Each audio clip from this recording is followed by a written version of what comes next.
Susan Ehrlich, Phyllis Oster, Bruce. That's a photo, or is that you? It's a photo. Talia, Jessica. Now, oh, that's Nan, dog Cha. I know that one. Love to see you. Harold, hi. Hi, Phyllis. Oh, good. You appeared. Claudia, Merle, Jan, hello. Jeffrey, rather. So just enough. If you haven't been bombarded enough, just reminding you about Slichot tomorrow night. It's like every 5 minutes you get another email, but it should be very nice. And how do we zoom on to that there? We just follow instructions and zoom on? Aren't you getting an email? Yes, I did. Yeah, it tells you just it's to click on. Yeah, it's on today's or the past couple of days link. The links are right there. Don sends out. Yeah. So, okay. So, Parshat Nitzavim, but let's start with a bracha. It's always good to begin with a blessing, thanking God that we are here today to study Torah. Baruch atah Adonai Eloheinu melech haolam asher kitshanu b'mitzvotav v'tzivanu la'asok b'divrei Torah. I think I say that blessing more than any other blessing now because I'm teaching so much. It's great. So we're in the Book of Deuteronomy, and we're in Parshat Nitzavim, which is Deuteronomy 29, which is a really interesting parsha that has one of the most famous quotations in it, which we're going to get to, which, well, I'll just give you say it now, but we'll go deeper into it, which is, it says, choose life, choose life. And this is, the basis for so many things in the Talmud about how life is paramount and how we can break almost any commandment to save a life and to preserve life. And that I always remember Holocaust survivors, many of them, they would say to me, where there's life, there's hope. And I always found that to be such a deep, deep thought, especially from people who had been on the brink of unknown disaster or death, every day for years. Where there's life, there's hope. And choose life is really one of the core beliefs of Judaism. But I want to look at the text itself because it's a really interesting text and has a lot of subtleties that I thought would be fun to discuss. So Nitzavim means stand, but it's a different kind of word. So the very first sentence is, you are standing this day before the Lord your God, the leaders of, and then it goes into who. But first of all, it says, you are standing this day before the Lord your God. So Nitzavim, another word from the same root is like a matzeva, like a monument.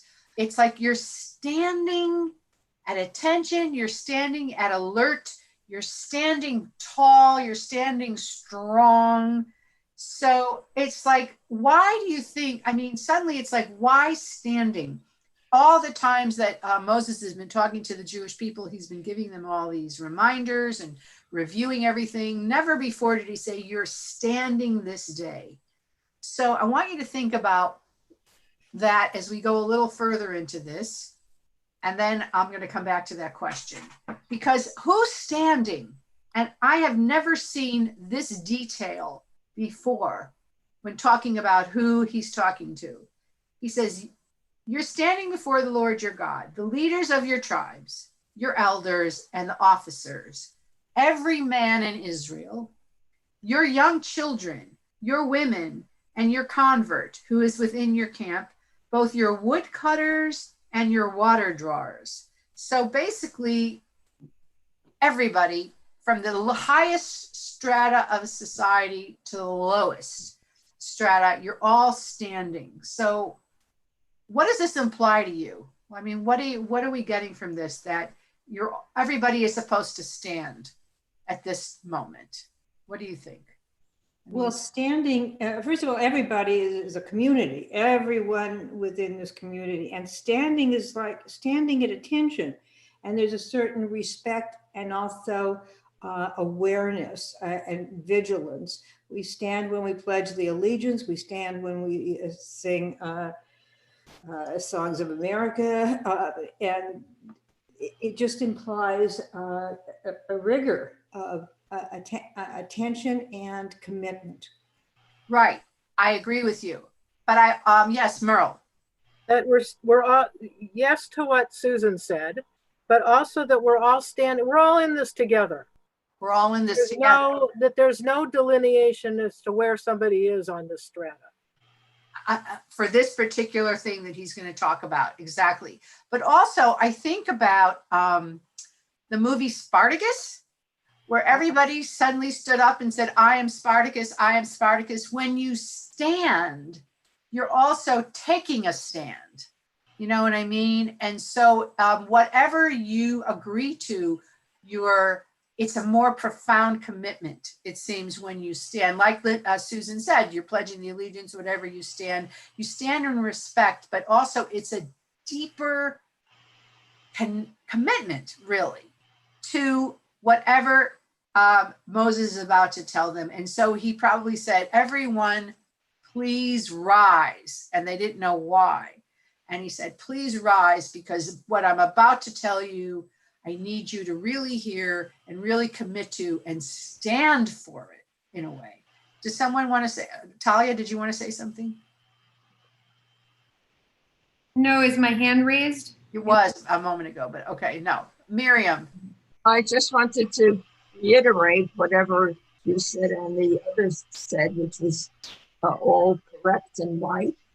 But it implies, you see, because so many chapters start with Vayedaber Adonai el Moshe lemor, and God spoke to Moses to say to the people. So those are all important things. But when you are standing and you are a partner in what is going to be said, you are a very specific, personal partner.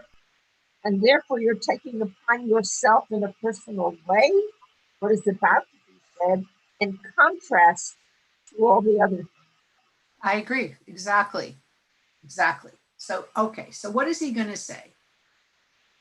That you're standing, that you may enter the covenant of the Lord your God and his oath, which the Lord your God is making with you this day. So you are standing to affirm a covenant. So you're standing for that as well, in order to establish you this day as his people. And he will be your God as he spoke to you and as he swore to your forefathers, to Abraham, to Isaac, and to Jacob. So this is really profound. You're standing and we're making this oath. You're affirming your connection, your covenant with God. And the covenant is what? What is the covenant? Do we know? We always talk about this covenant. What's the covenant? Anybody have any idea? This covenant.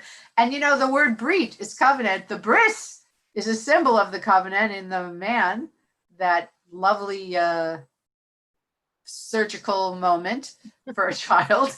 But what is the covenant? We're going to hear it again, but it's been said over and over and over. We're going to follow the Torah. We're going to follow God, and he's going to bless us with all kinds of abundance and all kinds of blessings if we agree to this covenant. So we have to do our part for God to do God's part. Okay, now this part I find really interesting. But not only with you am I making this covenant and this oath, but with those standing with us today before the Lord our God, and also those who are not here with us this day. So what does that mean to you? I'm making this covenant to those who are here and those who are not here. Claudia. I guess it's all future generations. And I think I remember when we were going through the class with you, it's also, I think you told us also the souls of non-Jews who go on to become Jews. Was that? Yeah, well, it even says converts. The converts are concluded in this, but anyone in the future who is going to join the Jewish people, and anyone is welcome to join the Jewish people, this covenant goes to you as well. So did you want to say something else, Claudia? No.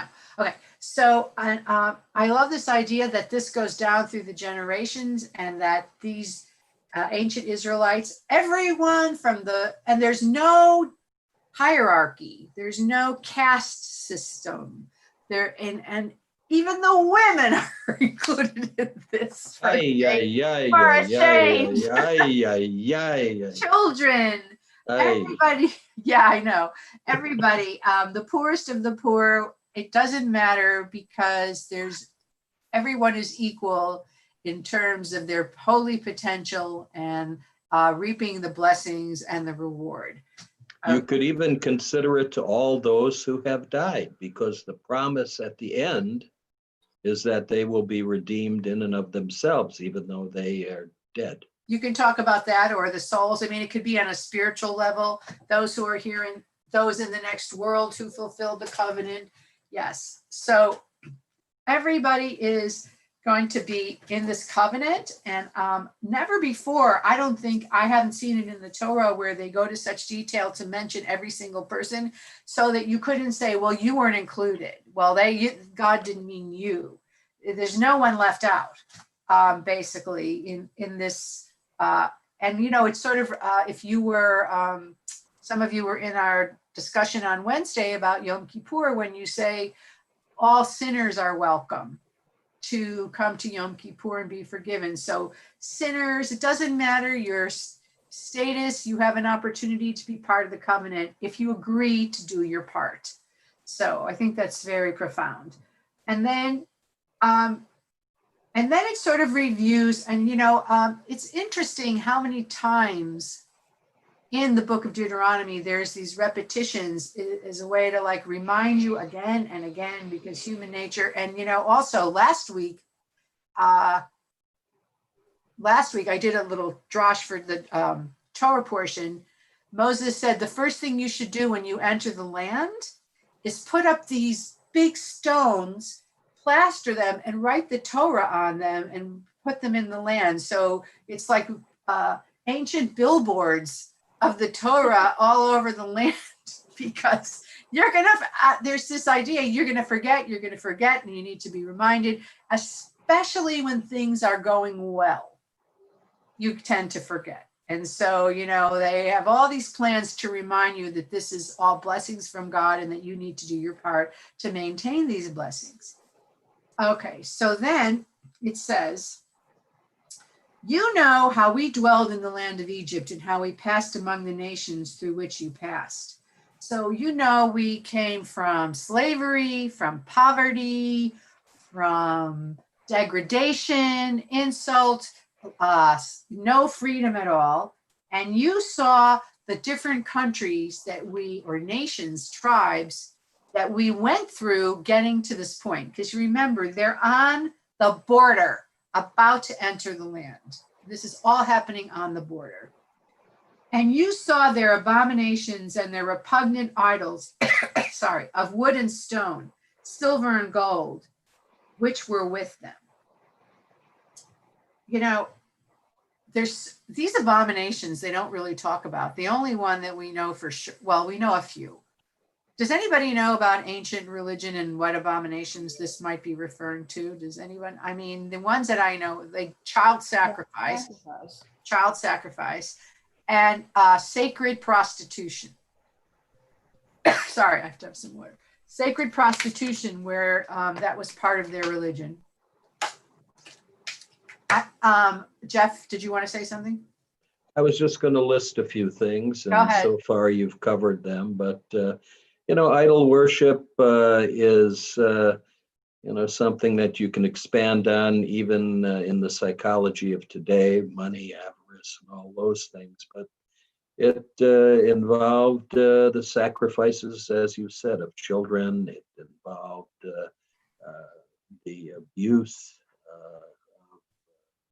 the lack of a word or any kind of contiguous behavior that gave them an ability to raise the questions about ethics and morality. The land was without any direction or moral code other than the priests who attended their idols and demanded tribute, so to speak, in sacrifice to them. Well, maybe, but if you think about Hammurabi's code in ancient Mesopotamia, they weren't that barbaric, but I think their religious practices was scarring, tattooing, this idea of offering young virgins, children, but young virgins to the goddess to be prostitutes. Perhaps their treatment of enemies or slavery, though Judaism it's getting better. It seems like we're becoming more civilized or humane as the Torah and the Tanakh evolves, but talks about these abominations. And perhaps I love this because this could be about today. There is among you a man, woman, family, or tribe whose heart strays this day from the Lord to go and worship the deities of those nations. Perhaps there is among you a root that produces hemlock and wormwood, which means, poisonous ideas.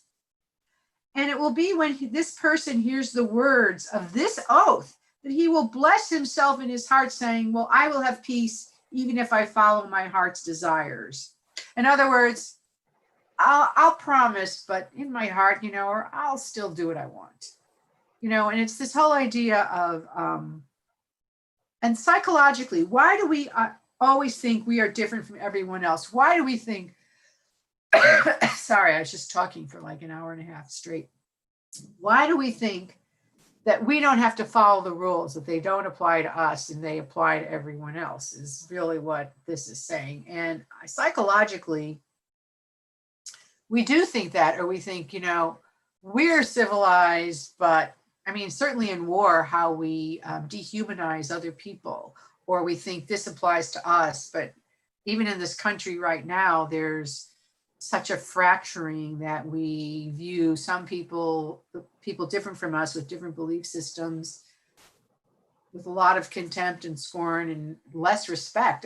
How is it that somebody thinks he can drive his car into another human being just because of the way he believes? Where does that come from? And the Torah anticipates this, saying, if you think that you are special and doesn't apply to you, you are sadly mistaken. So that's what I think the Torah is saying here. And the Lord will not be willing to forgive him, rather that when the Lord's fury and his zeal will fume against that man, and the entire curse written in this book will rest on him, and the Lord will obliterate his name from beneath the heavens. You're going to be wiped out. So did anybody happen to look at last week's Torah portion when they listed all those curses? Did you look? Jessica, did you look? You're raising your hand. Unmute yourself. You're muted. Okay. No, I just said I did. I'm not trying to, I don't want to ruin your flow. No, I'm tired of hearing myself talk. What weren't they horrifying? They were horrifying. They were very, it was terrible. It was terrible. You want to share? Did anybody share some of them? Do you want to share a couple, Jessica? No, I'm feeling very shy. I'm sorry. Okay, that's okay. Susan Ehrlich, do you want to share? I'll share some. I think you said Rashi's Torah study. Is that what you said? No, I said last week. Last week, okay. Here, last week's Parsha. I didn't say that. And the normative things that your crops will wither, and other things you'll build a house, and other people will occupy it, and you'll pay the bride price, but someone else will take your wife. But the worst one was that I thought was the mother, your wife, will eat the chip after birth. Yeah. It will prevent everyone else from having, you're right, Merle. It was horrible. It was like you'll be starving so much that the mother will, the husband, the loving husband will hate his wife, and the mother will starve her children, and she'll eat the afterbirth. And she'll prevent everyone else from getting a portion of the afterbirth. Yeah, you'll be so, crazed by hunger and thirst and disaster. So I thought a lot about who thinks up these these curses. You know, I mean, we're talking about the Book of Deuteronomy, as we know. I've talked about this before. It was written like several hundred years after the other books. It was found in 620, probably written by the prophet Jeremiah. So how do you think of these horrible things? I mean, do they sit around and go, oh, that's a good one, that's a terrible one? But I was thinking that we forget that just 100 years or 120 years previously, the entire 10 tribes of the kingdom of Israel had been wiped out by the Assyrians. And so maybe a lot of these horrible things happened during those sieges and those attacks, and then they were carried off and they were just wiped off. They disappeared. So that these were not unfamiliar possibilities, because even if they hadn't lived through it, they had heard about them. I was thinking, if somebody, the curse was, and you will be rounded up and put in gas chambers today, it would have, it's not like, where did they come up with that? That has resonance because we know it happened to other Jews. Perhaps some of these horrible curses had happened to those past tribes, and they were very real. Yes, Susan. Yes, I think in last week's parasha, the footnote at Etz Chaim said there was archaeological evidence for cannibalism. Right. That could have been during the time of those sieges. That's my phone, just, it'll stop. Sieges, so it was real to them and it was terrifying. And we know that when Josiah, when they discovered this book, the king Josiah at the time totally freaked out, you know, and just one more ring and it's over. Oh, it's over. Okay. Ripped his clothes and said, oh my God, this is horrible. This is horrible. This is horrible, because they knew it was possible, because to us, they seem almost fantastical. So far-fetched. They're so awful, but I have a feeling that these were not unfamiliar possibilities, and that's why they were even scarier. So, so then you know, they're saying God will do this, and God will separate him for evil out of all the tribes according to all the curses written in the Torah scroll. And later, your generation, your descendants will rise after you, along with a foreigner who comes from a distant land, and will say about seeing these plagues and diseases, they'll see them and they'll say, wow, what happened? What did you do? So it's really impressing. So what's interesting, I think, is that each one of us has the possibility to really affect the community, because some of the repercussions are not just personally to you.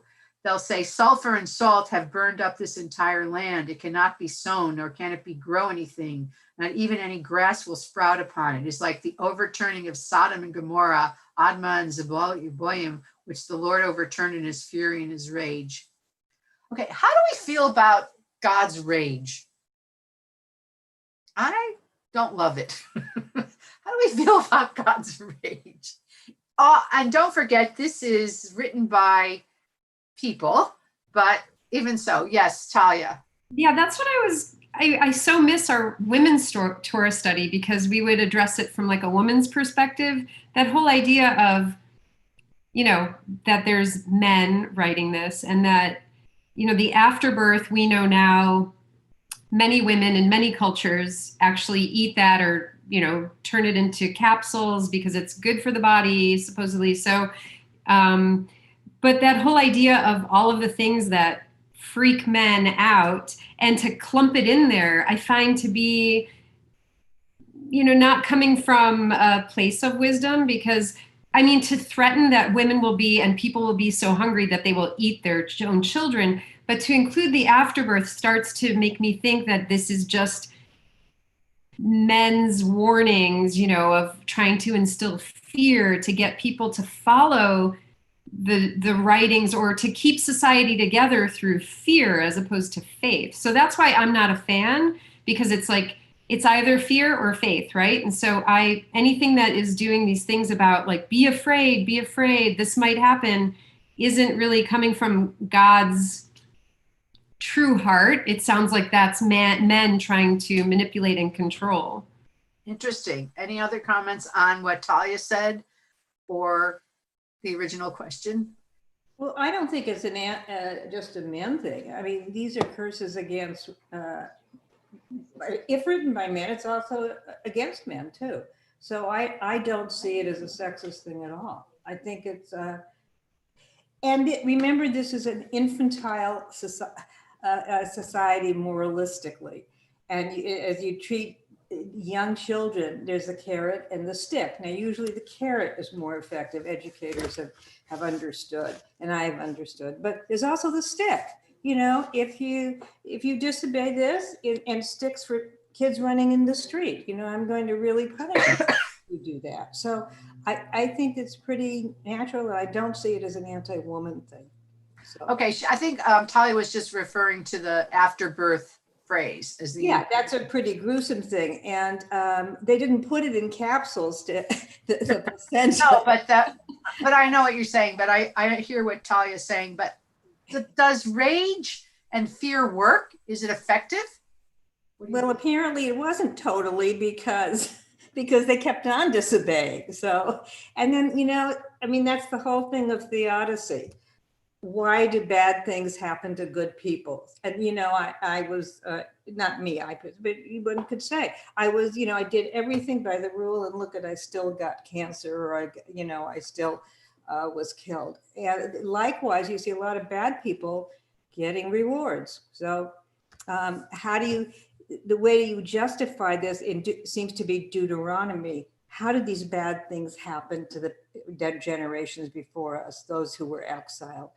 They didn't obey the commandments, and therefore they didn't act honorably and decently, and therefore they were, the Assyrians got them in 722, and the Babylonians exiled them in 586. So this is post those historical periods, and they're, I think, trying to give some explanation of why these bad things happen. And when you're back here in the land, obey things so they don't happen again. So that's what I'm thinking.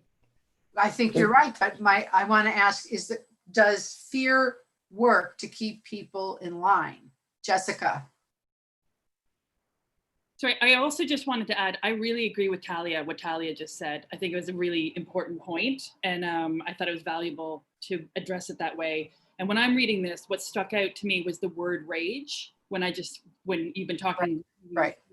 And with the new Bob Woodward book, and called rage. So it feels like it's a word that has been in the last couple of days in the media. And I was curious what the difference was between rage then and rage now. And if you think there's a huge difference in those terms, or if it's sort of one of those, it is kept that level, if it's sort of stayed consistent in your estimation. Okay, before I answer that, Jeff, did you want to say something? You know, I think that what we're really looking at here is the psychology of people and the problem of what we would call recidivism in failure. And even the high holidays, the importance of the holidays is that we recognize, and the rabbinic tradition to create these holidays was we recognize that people are going to fail over and over and over again. And the entire Torah is a reiteration of the warnings, as in this chapter alone, that we see that negative counsel or warnings and these effects really don't have a lasting effect on overall human behavior. The hedonism, the needs, the avarice, those human qualities that are within everyone override fear. So fear is not really a permanent motivator. It may effectively function in the short term, but long term, as we've seen, the Israelites continually fail, and they fail in the same way. They lack the faith to persist. They continue to make the same errors, and that hasn't changed over eons. And we attempt to face those things with what's coming up. We tend to ask for a clean slate and hope that we get it. Hope that we do better. Or try to do better. We try to do better. Merle? I feel like it's a giant grudge match, like then and now. And I look at how people treat each other when they're mad at somebody for not doing something the way they feel it should be done, or the way kids threaten each other, which is can be a fear tactic if the child being attacked, is afraid of what this person says. And I think it's part of the bad side of human nature, that people feel they need to get what they want, and the only way they can get what they want is to create fear. And if the fear works, and whoever you attacked or came up with these grudges or these plagues or whatever, if that worked, you get your way. And if it didn't work, because some people threaten things with pretty unrealistic stuff, but you think it's you that creates the fear, and you think you're getting what you want and you're accomplishing something. And that hasn't changed. Well, I mean, actually, you're right, because the Torah says, if you think you're exempt, right? You think you're the one that's going to say in my heart, well, this doesn't apply to me. I'm not going to end up being punished, or I'm not going to reap the consequences. So psychologically, they're anticipating that. And as was Jeff said, fear doesn't really last, because, once it goes away or whatever. In terms of forget about it. Yeah. In terms of rage, well,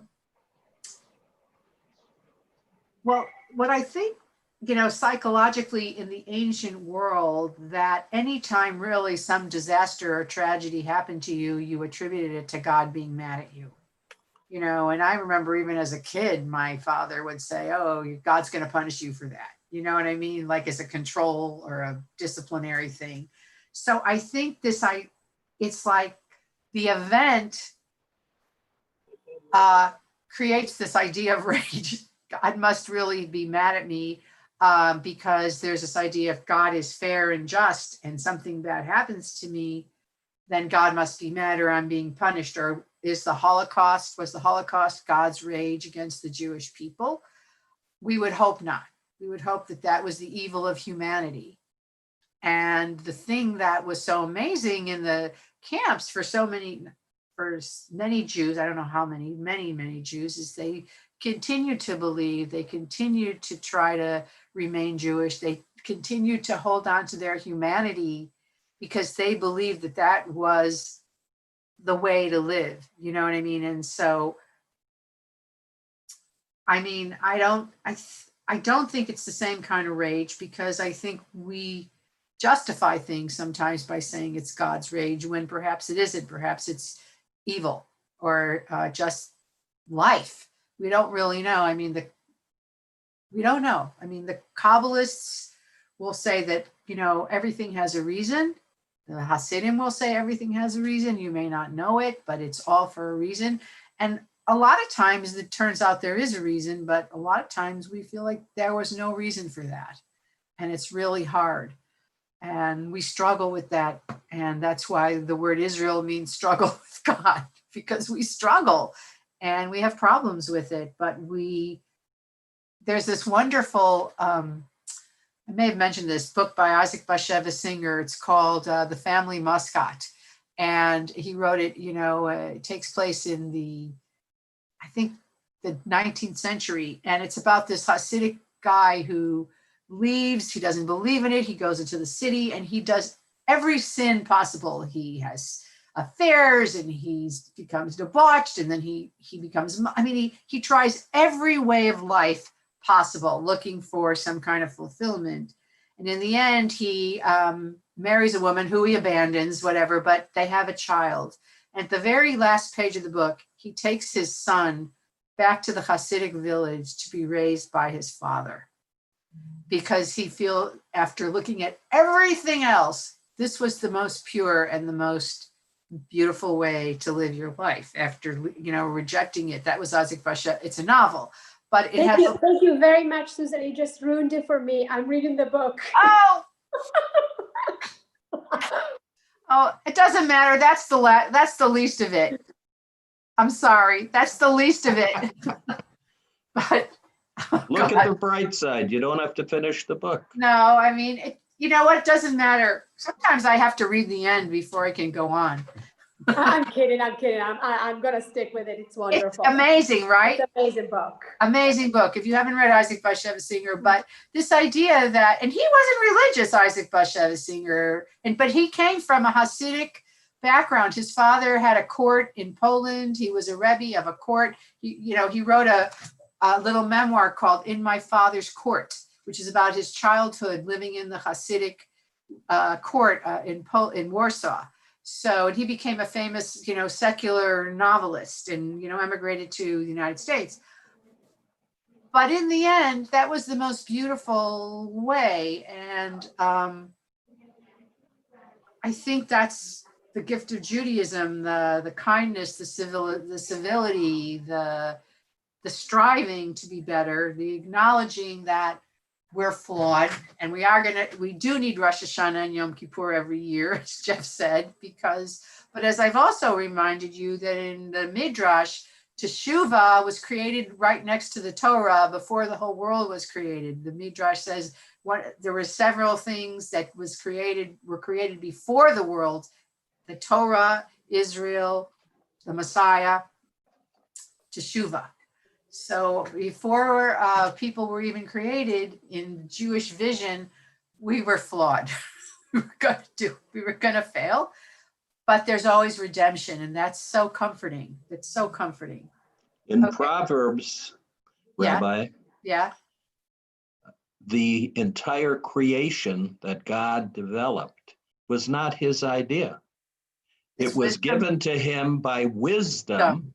A female creature that existed before anything, and it was her design given to God that yielded all of creation. Talia, so we do have to give women just a little credit. Oh, ha. I'm here again, very much missing our Wednesday women's Torah study. Oh, okay, well, we're going to Are you trying to exclude me, Talia? No, I don't. I am the only guy in this discussion. No, Harold is here. No, there's other guys. Harold, he is supporter, Harold. Okay, so let's go on. Okay, so and then if you do this, people will say, well, why did God do this to the land? What is the reason for this great rage? And they will say, because they abandoned the covenant of the Lord and God of their fathers and what you made with them. And they served other deities, prostrating themselves to deities which they had not known, which he had not apportioned to them. And God's rage created all these curses, and God uprooted them from this land.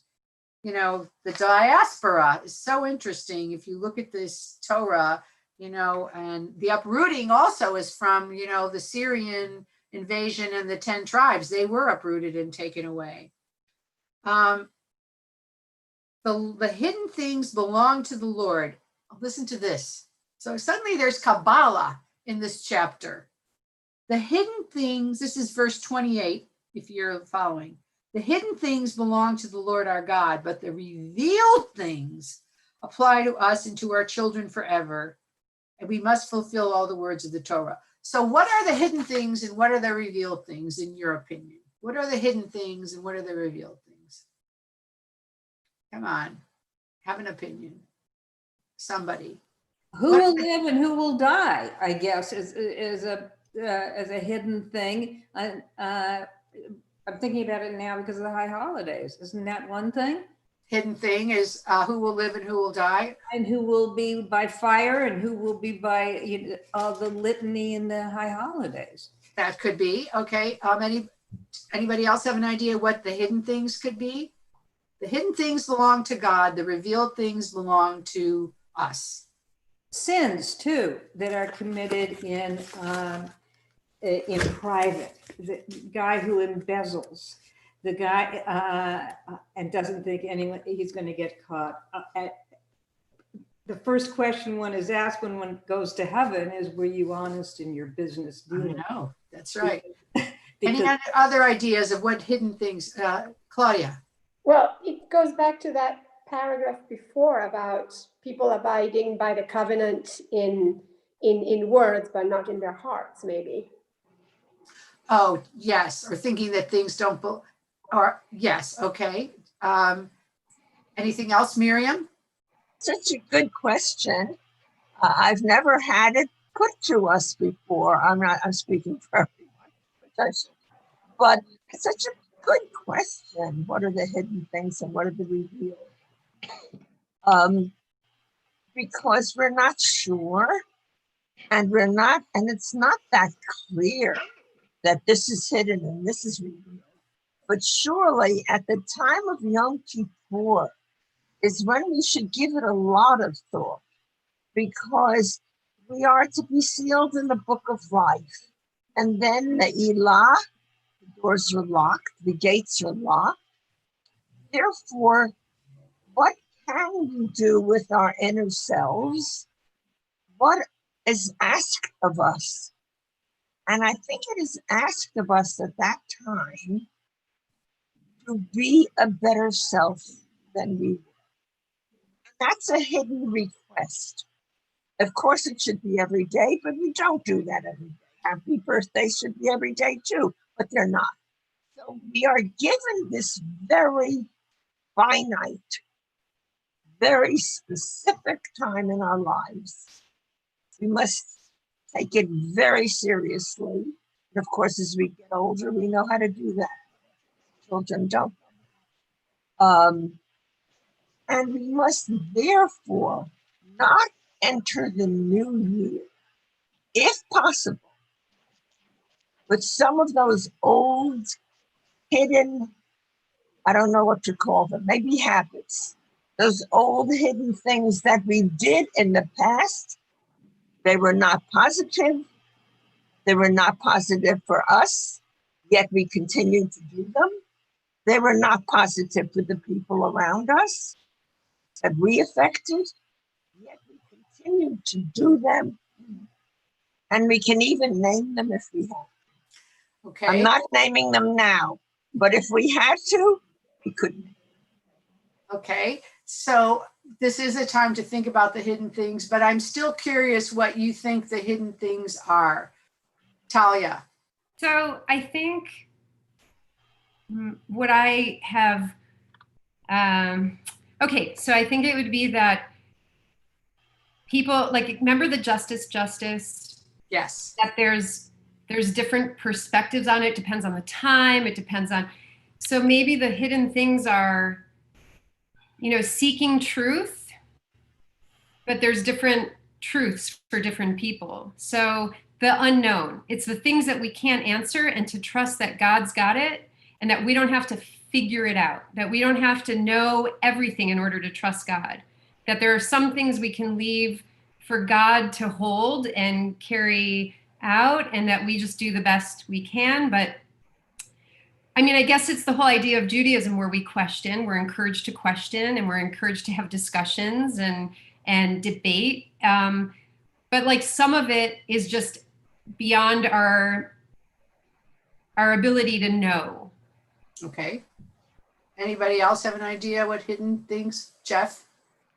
I think the greatest hidden thing of all is the part of us, the soul, that is the unseen part that we can't directly affect other than by the seen things, which are our actions and our behaviors and our free will choices, so that we cannot affect what is God's, the neshama, the soul, but we can magnify our righteousness and the quality, let's say, get rid of some of the schmutz off the neshama by our behavior and our actions in cleansing our soul, especially this time of the year. I mean, that's the whole purpose, is to chip away at all of the crust that you put on your soul over the last year. So you could either degrade your soul or elevate your soul by your behavior, which belongs to you, and the result belongs to God. That's an interesting way. I like that. Jan? Well, I was just going to say that the hidden things are hidden, and therefore we're not responsible for them directly because we don't know what they are. So our job is to absolutely do right by the things that we know, and the unknown things we can't know because we don't know them. Okay, I like that too. So I had a totally other, when I thought of hidden, I thought of what we're hiding, not what God is hiding. So, but I mean, you were all saying that, which I'm going, yeah, wow, I didn't think of that. But what struck me is what I'm hiding. I'm hiding hatred, I'm hiding jealousy, I'm hiding envy, I'm hiding prejudice, I'm hiding, or I'm hiding depression. I'm hiding grief. I'm hiding anger. And I was, Rab Nachman, the Baal Shem Tov's grandson, was saying, you should go out in the forest and open your heart and pour it out to God. So it's like when we're crying, why, or how did this happen, or what's going on, hidden. That's what I bring to God. And then the revealed things of how I act is how it belongs to me. But I like the idea that the holy part of you belongs to God, and how we act affects the holy part, like the soul. That's another interpretation as well. So, I mean, what I love about Torah is that there's 70 faces to the Torah, to every letter. So we can keep going on and on. So now who else wanted to speak? Merle and then Miriam. I'm just thinking that, yes, what you just said about things that are hidden within us that we can't go out. Yeah, I'd like to go out and just scream at the world right now, but I'm behaving myself in whatever way I can. Right.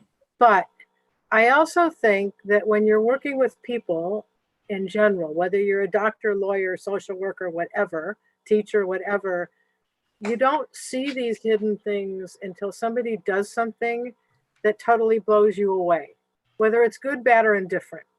And in all my years of, I keep saying this, High Holidays was my gig for like 30 years. And I used to see things hidden in my office preparing for High Holidays and all the things we have to do for High Holidays. And they used to my office was like separate from the rest of the offices, like outside in the hallway. And they waited for the day when I would come out so beyond belief by what something would do that I'd walk through the hallway screaming. And they'd all stand there in the middle of all the offices and like, God, we were waiting for that, and it's like, I think a lot of what's hidden is we don't see in people. And then when they do something that's so shocking, we finally give in and scream at it. Not necessarily to them, because you can't necessarily to them, but to whoever's around that will listen to you just so you can get off of your mind. And there's a lot hidden out there. We all hide things. It's true. I'm glad you're on better medicine, Merle. Seriously. Glad I'm on better medicine. It's called retirement. Okay. I say, okay. Susan, I want to thank you personally. Why? Because you used a word that is so operative, and that is the word hidden. We are all hiding, you said, and that is true. And therefore, you opened my eyes, which I love because I love to learn every day of my life. And I am hiding, and you asked to reveal that, so I'm revealing. I am hiding that I am not speaking out enough to those around me and letting them know the wonderful things about them, how much I admire them, talking specifically about my immediate family, my children, especially my grandchildren. And I need to tell them that, which I have not been saying. Okay, well, and therefore I'm going to today, I'm calling the people I know and some close friends. I speak up every day a great deal. I'm not the silent, I'm not the inward type. I've gathered. I speak up so much politically. I have so many political things to say. I need to stop rage because I'm not the rage type, but I feel rage within me about what is happening. And therefore I speak out about that. But I do not speak out enough about that, those interactions which make us and break us and give us an impetus to think that we're wonderful people. And that has to come from me to others. Therefore, I thank you. Thank you. Okay, I want to move on because we don't have that much more time. And then God says, when all these things come upon you, the blessing and the curse, which I've set before you, you will consider in your heart, and you will return to God. So here it is right in, and this is so amazing that the rabbis put this parsha right before Rosh Hashanah and Yom Kippur. You'll return to God with all your heart, with all your soul, and you will listen to his voice. And if you do that, God will, it's the same thing. The slate is wiped. The God will bring back your exiles. He will have mercy on you. He will gather you from all the nations where the Lord has dispersed you. So again, this covenant is saying, if you follow, even if you stray and horrible things happen, if you come back, I will bless you. I will welcome you. I will love you.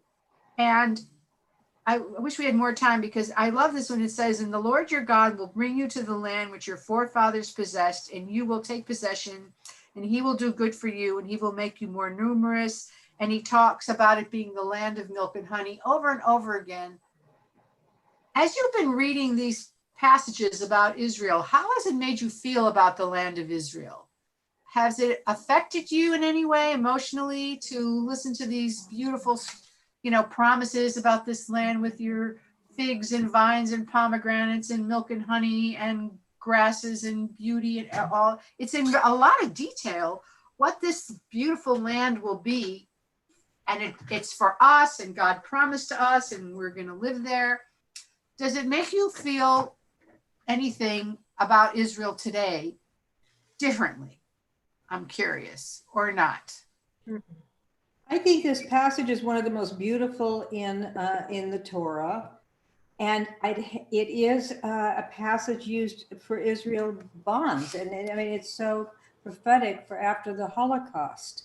I'll bring you together from all the peoples where the Lord your God has scattered you, and the outcasts, the ends of the world.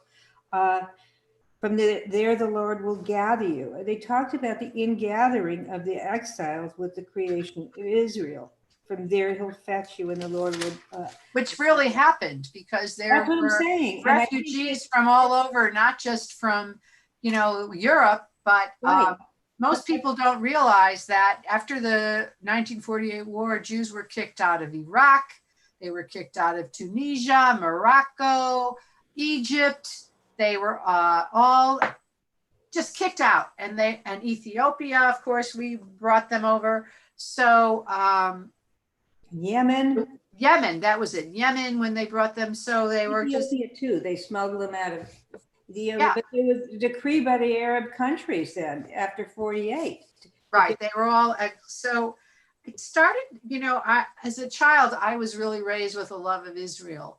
And we all have problems with a lot of the politics going on there.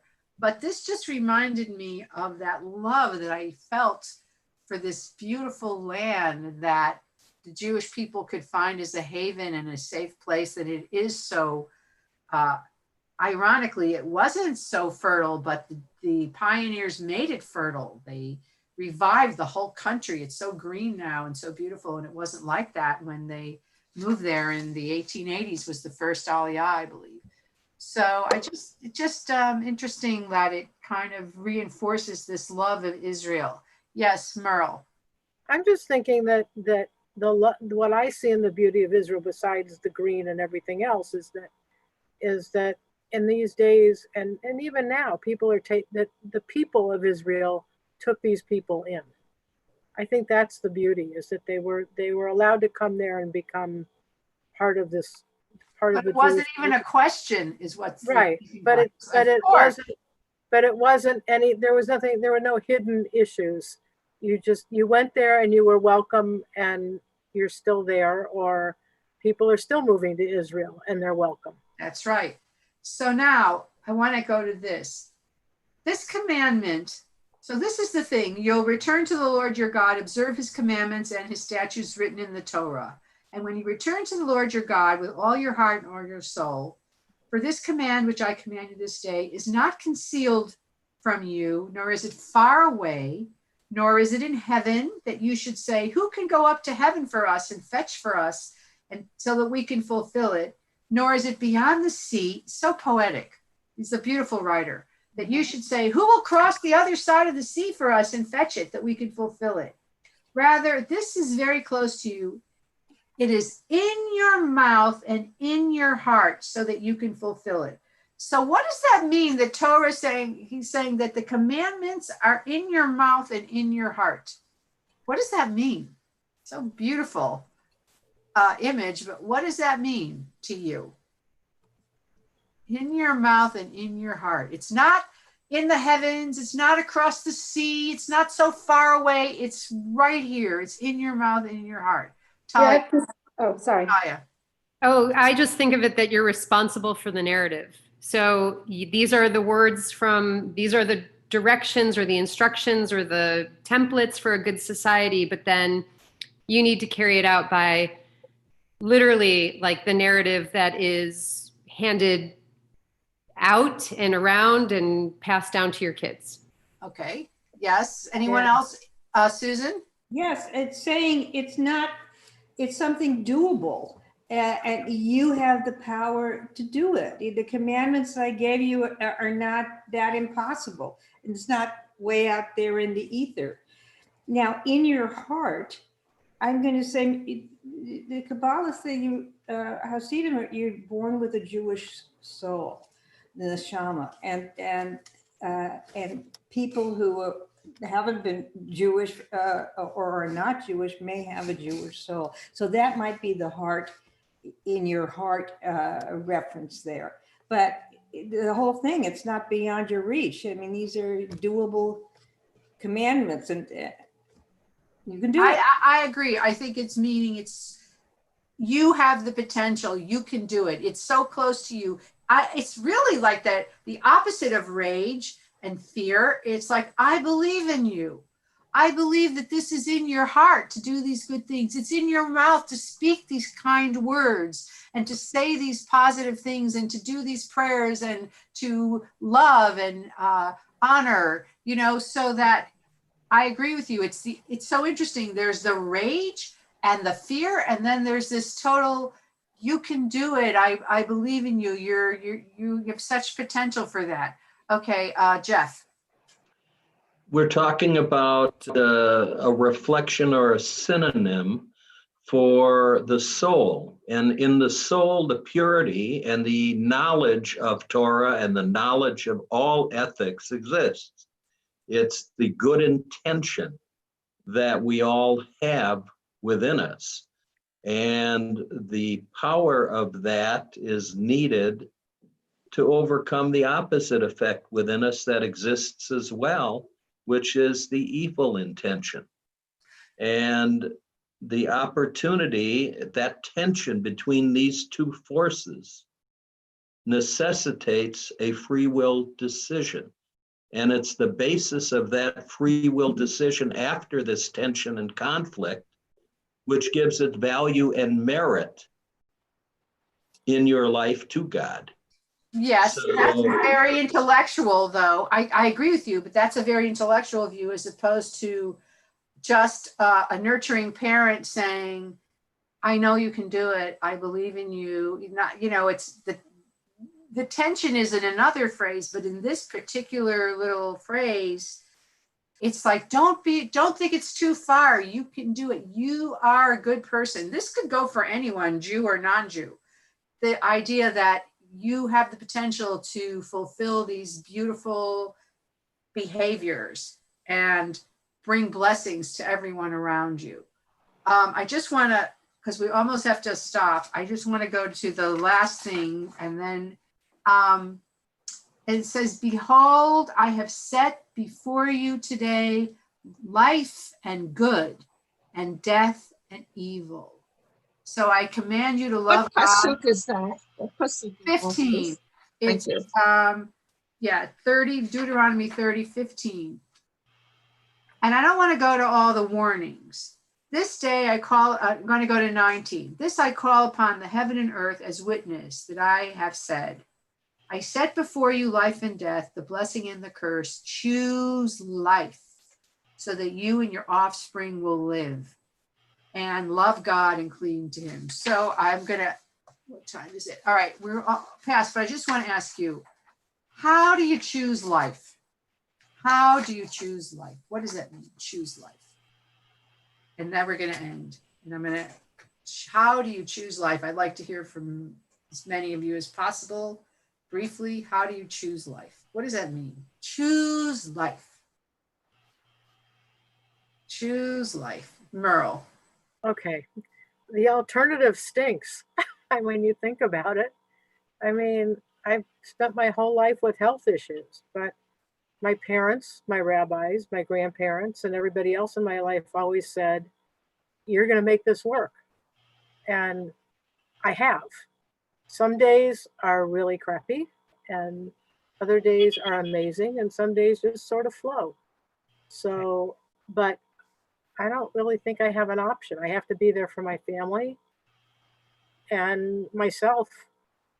Okay, thank you. Choose life. What does that mean? Love to hear from somebody who's been silent. Choose life. Susan?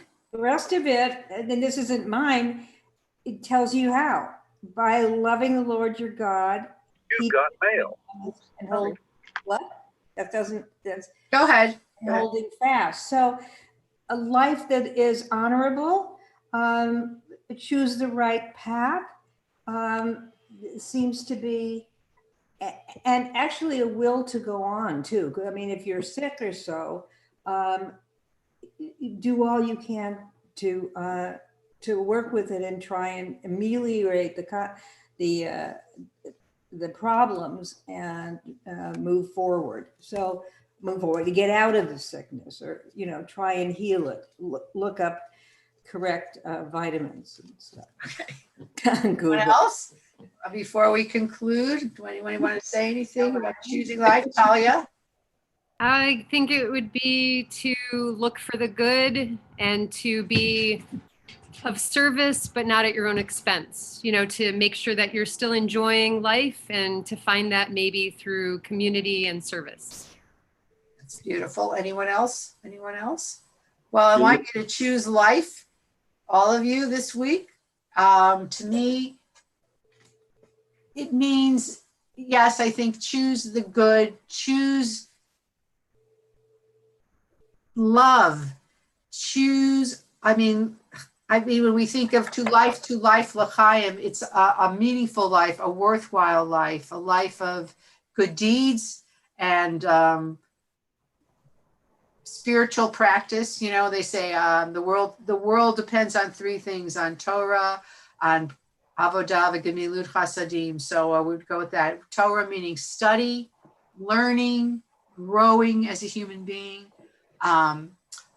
Avodah means prayer, really, or a spiritual practice connecting to God. Gratitude, I would say it's gratitude and remembering that there's something bigger than just ourselves. And then acts of kindness and good deeds. Humility. So, amen. And Shabbat Shalom. Shalom. And I wish you a good week, and I'll see you at Boulevard. Thank you. Okay, Thank you. bye-bye. It also implies that you have to know by training what is the difference between the good and the evil. Right, but how do you assess choices? Where is your level of awareness? We'll talk about that next time, but you're right. Okay.